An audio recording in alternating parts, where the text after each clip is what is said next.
Mungkin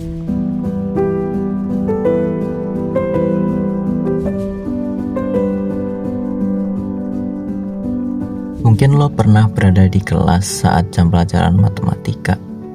Gurunya datang ngomong A, B, C, D, E, dan lo gak ngerti apapun yang diomongin gurunya. Terus lo disuruh nyatet, intinya catet aja ngerti gak ngerti. Terus lo disuruh menghafal rumus panjang yang lo sendiri gak ngerti itu rumus datangnya dari mana, kenapa rumusnya bisa ada. Intinya hafalin aja biar pas ngerjain soal masukin angkanya dan lo dapet jawaban yang benar. Mungkin buat banyak orang matematika itu menyeramkan, susah, rumit, intinya gak mau lah sama matematika. Dan kalau bisa gak usah ada matematika di hidupnya. Tapi matematika itu sebenarnya apa sih? Apakah matematika itu hanyalah ilmu hafalan dan hitung-hitungan? Secara definisi, matematika adalah ilmu dasar yang mempelajari pola, struktur, ruang, besaran, dan perubahan melalui deduksi logis dari aksioma dan definisi. Terdengar sangat formal. Ya, karena itu matematika bisa dianggap sebuah bahasa yang digunakan untuk memodelkan alam semesta kita. Layaknya bahasa Inggris atau bahasa Indonesia yang digunakan untuk memahami kata dan berkomunikasi, matematika dapat digunakan untuk menghitung diskon, menghitung kembalian, mencari tahu bilangan yang tidak kita ketahui, mengukur keramik supaya dapat membeli sesuai kebutuhan, dan pi untuk mengetahui ukuran dari lingkaran. Lalu sudut yang digunakan dalam GPS, bagaimana kendaraan bisa mengetahui kecepatan yang sedang dilaju. Semuanya dimodelkan dengan matematika. Sebenarnya masih banyak lagi kegunaan matematika di kehidupan sehari-hari. Untuk itu, gue mau ceritain 5 cabang besar matematika dari sejarah awal mulanya sampai bisa jadi pelajaran di sekolah kita.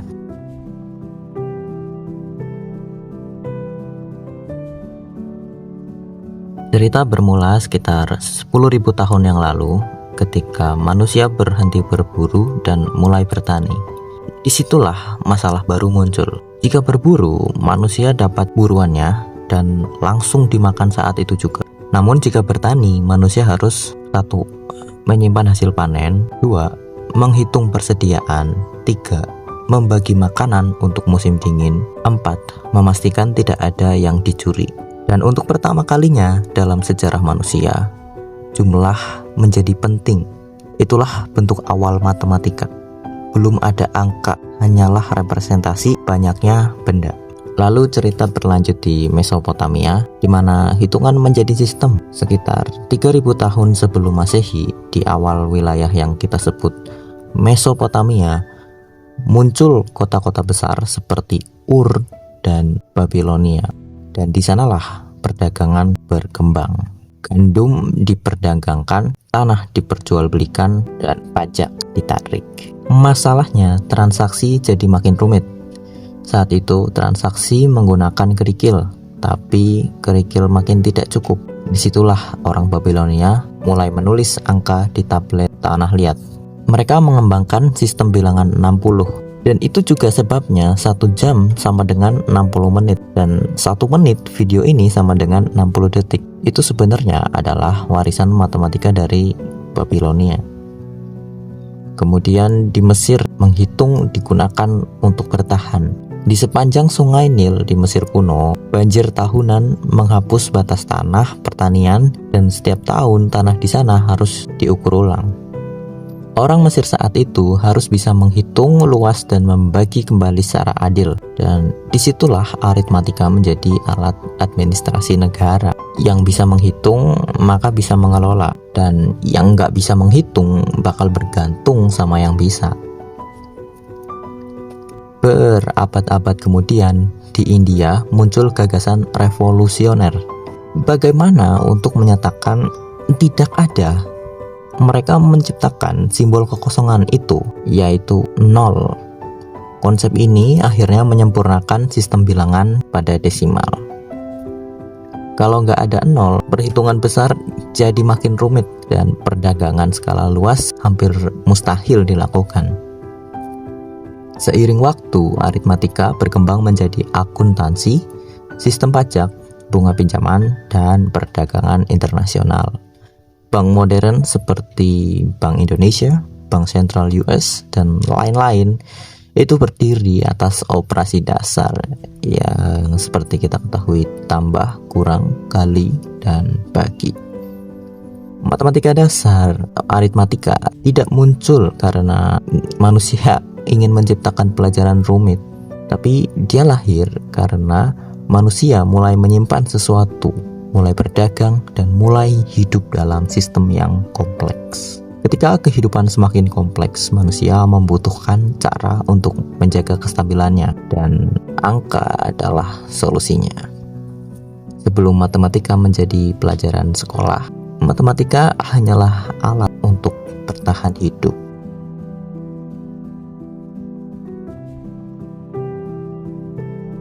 Bayangkan lo hidup di kota perdagangan abad ke-8, terus ada pedagang yang bilang, "Tadi pagi gua beli beberapa gulung kain. Setelah gua jual 3 gulung, sisanya sekarang tinggal 7 gulung. Berapa gulung kain yang tadi pagi gua beli?" Pertanyaan itu sederhana, nggak ada angka besar, nggak ada perhitungan rumit, tapi ada satu masalah. Jumlah awalnya tidak disebutkan. Aritmatika bekerja dengan angka yang sudah ada. Namun di dunia nyata, yang sering kita cari justru yang belum kita ketahui. Lalu sekitar abad ke-9 di kota besar Baghdad berdiri pusat ilmu pengetahuan bernama Bait al-Hikmah, House of Wisdom. Di sanalah hidup seorang revolusioner bernama Al-Khawarizmi. Dia menulis buku berjudul Alkitab Al-Mukhtasar fi Hisab Al-Jabr wal Mukallaf. Dari kata Al-Jabr itulah lahir kata algebra, yang kemudian ditulis dalam bahasa Indonesia menjadi Al-Jabar. Al-Jabr artinya itu kira-kira mengembalikan yang hilang atau menyatukan kembali. Awalnya Al-Jabar tidak langsung ditulis dengan simbol seperti sekarang. Dulu tidak ada X, semua ditulis dengan kalimat. Contohnya seperti sebuah kuadrat dan 10 sama dengan 39. Baru berabad-abad kemudian di Eropa karya Al-Khawarizmi diterjemahkan ke bahasa Latin. Dan ilmuwan Eropa seperti Francois Viète dan René Descartes mulai memakai huruf untuk mewakili sesuatu yang belum diketahui, sehingga persamaan tidak lagi panjang dalam bentuk kalimat. Ia bisa ditulis singkat dan padat. René Descartes juga memperkenalkan notasi yang kita pakai sampai hari ini seperti X, Y, Z untuk sesuatu yang belum kita ketahui, kemudian A, B, dan C untuk konstanta. Huruf ini sebenarnya bukan mempersulit. Huruf ini digunakan untuk mengatakan ada sesuatu yang belum kita ketahui, tapi kita bisa mencari tahunya. Dan ini sangatlah revolusioner, karena dengan aljabar, manusia tidak lagi terbatas pada angka. Manusia bisa 1. Memodelkan perdagangan, 2. Menghitung warisan, 3. Merancang bangunan, dan 4. Bahkan memprediksi fenomena alam. Di abad ke-17, aljabar bertemu dengan alam. Aljabar tidak lagi hanya digunakan untuk menyelesaikan soal perdagangan, melainkan mulai dipakai untuk memodelkan gerak dan hukum alam. Ketika mas-mas bernama Isaac Newton menulis hukum geraknya menggunakan persamaan, realitas fisik bisa ditulis menggunakan aljabar. Dan itu adalah momen besar. Aljabar bukan lagi alat perdagangan. Aljabar menjadi bahasa sains. Kemudian di abad ke-18 dan 19, listrik dimodelkan dengan sistem persamaan. Ekonomi ditulis dalam bentuk fungsi. Dan aljabar berkembang menjadi cabang baru seperti aljabar linier, grup teori, dan struktur abstrak. Aljabar semakin jauh dari perdagangan, tapi tapi semakin dekat dengan fondasi teknologi. Dan saat ini ketika kamu membuka YouTube dan menonton video ini, bermain game atau menggunakan AI, semua itu berdiri atas sistem persamaan dan algoritma komputer. Dan fun fact-nya, kata algoritma itu sendiri berasal dari pelafalan nama Al-Khawarizmi di Eropa yang menjadi algoritma. Aljabar sekarang menggerakkan machine learning yang digunakan untuk membuat AI, ekonomi digital, jaringan internet, dan masih banyak lagi. Tanpa adanya aljabar, tidak ada persamaan fisika, tidak ada model ekonomi, dan tidak ada algoritma komputer.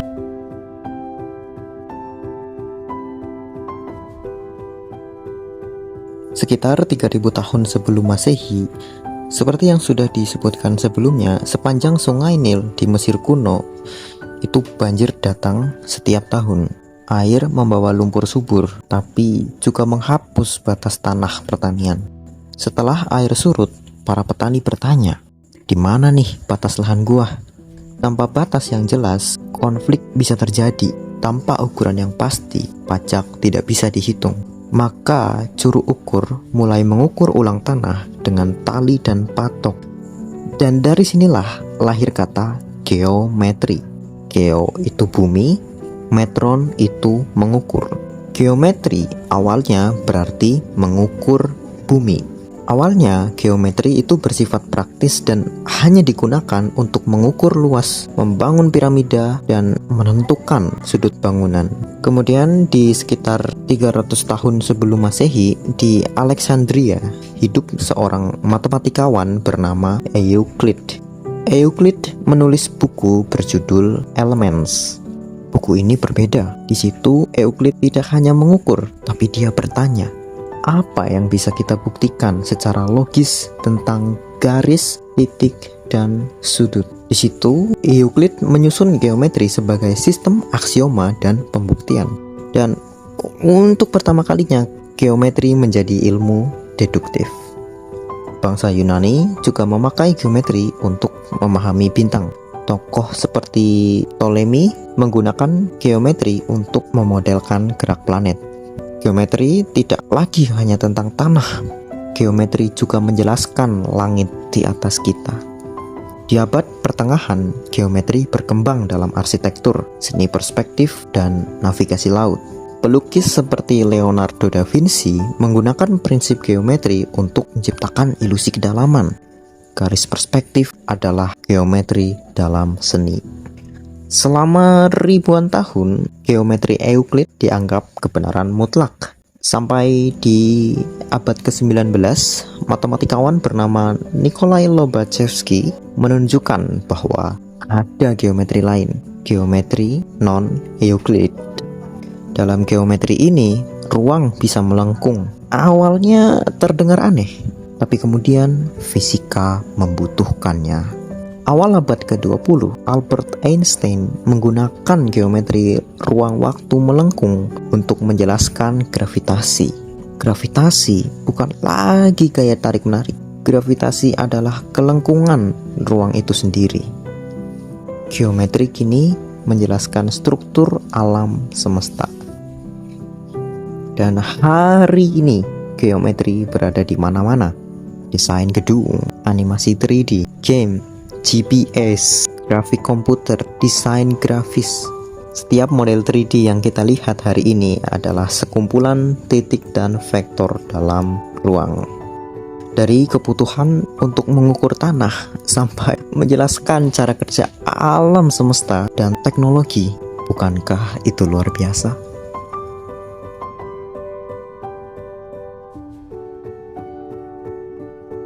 Ribuan tahun lalu, manusia mulai memperhatikan pola bintang. Musim tanam bergantung pada posisi matahari, dan navigasi laut bergantung pada posisi bintang. Bangsa Babilonia di wilayah Mesopotamia sudah mencatat pergerakan benda langit sekitar 2000 tahun sebelum Masehi. Mereka menggunakan sistem bilangan 60, dan itulah kenapa hari ini selain 1 jam itu 60 menit, lingkaran memiliki sudut 360 derajat. Itu adalah warisan astronomi dari bangsa Babilonia. Namun mereka belum memiliki sinus ataupun kosinus. Mereka saat itu hanya mengamati dan mencatat. Sekitar abad kedua sebelum Masehi, seorang astronom Yunani bernama Hipparchus mulai menyusun tabel panjang tali busur dalam lingkaran, dan itu adalah cikal bakal tabel trigonometri. Kemudian Ptolemy menyempurnakan metode ini untuk memodelkan gerak planet. Trigonometri awalnya bukan tentang segitiga yang ada di papan tulis ataupun tabel istimewa yang harus dihafalkan. Trigonometri itu cuma alat untuk memprediksi posisi bintang. Kemudian di sekitar abad kelima, matematikawan seperti Aryabhata mengembangkan konsep setengah tali busur dari istilah Sanskerta. Ya, di situ lahirlah kata sinus. Dan ini bentuk trigonometri yang lebih mirip dengan yang kita kenal hari ini. Kemudian pada abad pertengahan, ilmuwan Islam seperti Al-Batani mengembangkan tabel sinus dan kosinus dengan presisi yang tinggi, dan trigonometri berkembang menjadi cabang matematika tersendiri. Sekarang bukan lagi sekedar alat astronomi, tapi trigonometri digunakan untuk menentukan arah kiblat, menghitung waktu sholat, dan navigasi jarak jauh. Di sini trigonometri menjadi matematika dari arah dan sudut. Pada abad ke-15 dan 16, pelaut Eropa menjelajahi samudra. Mereka harus menentukan posisi kapal di tengah laut tanpa GPS. Bayangkan, dulu belum ada GPS. Gimana tuh cara navigasinya? Di situ trigonometri berperan, memungkinkan mereka untuk menghitung lintang, bujur, dan jarak berdasarkan sudut bintangnya. Kalau tidak ada trigonometri, eksplorasi zaman dulu itu akan jauh lebih lambat dan sulit. Kemudian di abad ke-17 dan 18, ilmuwan menemukan bahwa fenomena alam seperti suara dan cahaya bisa dimodelkan dengan fungsi sinus dan kosinus. Yang sederhananya itu dari segitiga yang ada di dalam lingkaran, kemudian sudutnya berubah secara terus-menerus sehingga menghasilkan sebuah gelombang. Di sini trigonometri berubah lagi dari bahasa mengukur segitiga menjadi bahasa gelombang. Trigonometri digunakan untuk menjelaskan hal-hal seperti listrik, getaran, dan sinyal radio. Dan hari ini trigonometri ada di GPS, grafik komputer 3D, animasi film, game, dan teknik mesin. Setiap karakter game berputar, setiap drone berubah arah, setiap sinyal wifi dikirim, itu ada sinus dan kosinus yang bekerja di balik layar. Sebelum menjadi tabel istimewa yang harus dihafalkan, yang padahal menurut gue itu sebenarnya nggak perlu dihafalin itu, trigonometri lahir dari manusia yang melihat ke langit, berkembang untuk membaca bintang, menyeberangi samudera, menjelaskan gelombang alam, dan sekarang dunia digital.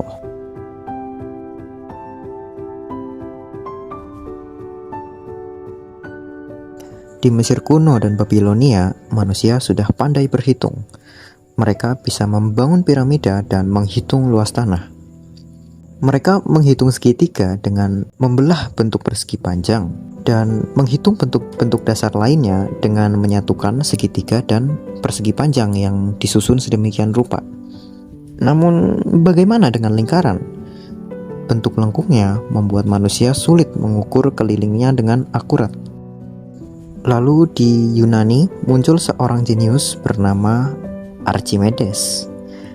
Archimedes mencoba menghitung keliling lingkaran dengan cara yang unik, yaitu dengan membagi bentuknya jadi bagian-bagian kecil, lalu menjumlahkan semua bagian-bagian kecil itu.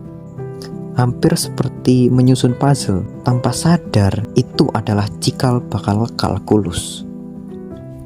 Tapi saat itu dunia belum siap. Ide itu seperti benih yang belum tumbuh. Berapa dapat kemudian, manusia mulai bertanya, seberapa cepat benda jatuh? Bagaimana gerak planet?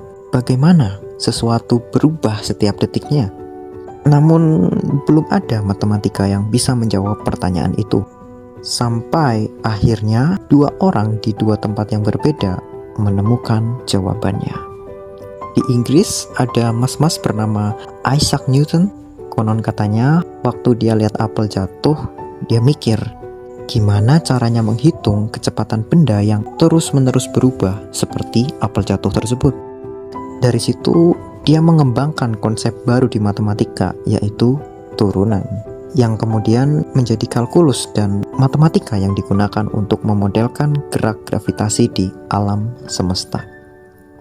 Sementara di waktu yang berdekatan di Jerman ada mas-mas bernama Gottfried Wilhelm Leibniz.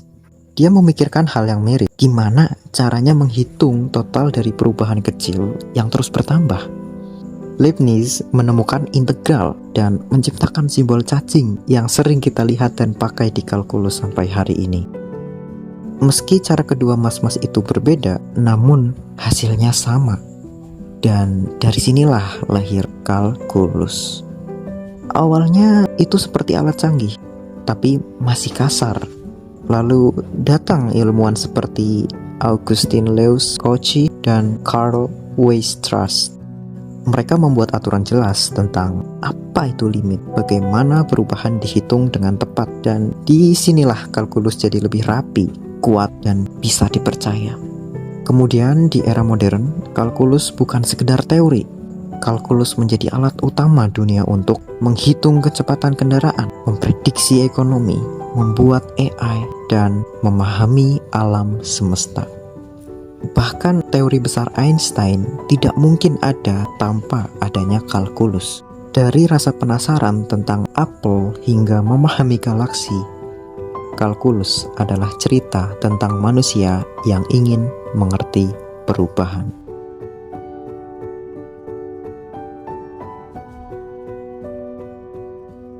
Dari awal berkembang sampai sekarang, semua cabang ilmu matematika sebenarnya bukan ilmu yang berdiri sendiri-sendiri, melainkan satu cerita yang saling berhubungan.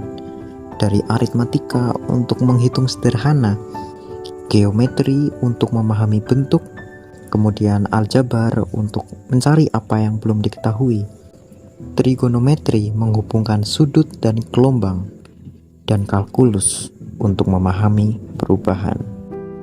Dan sebenarnya masih ada lagi dalam matematika terapan seperti probabilitas dan statistika.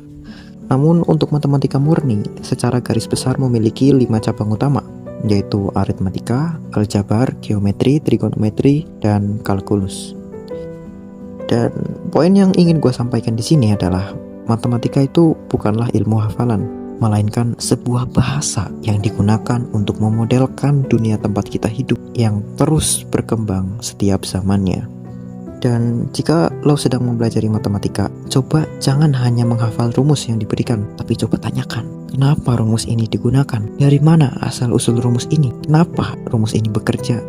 Karena pada akhirnya itulah mempelajari matematika yang sesungguhnya. Jika kamu menggunakan rumus tanpa mengerti bagaimana rumusnya bekerja, maka kamu adalah robot, bukan matematikawan. Tugas robot adalah menghitung, dan mereka bisa melakukan pekerjaan itu dengan jauh lebih baik.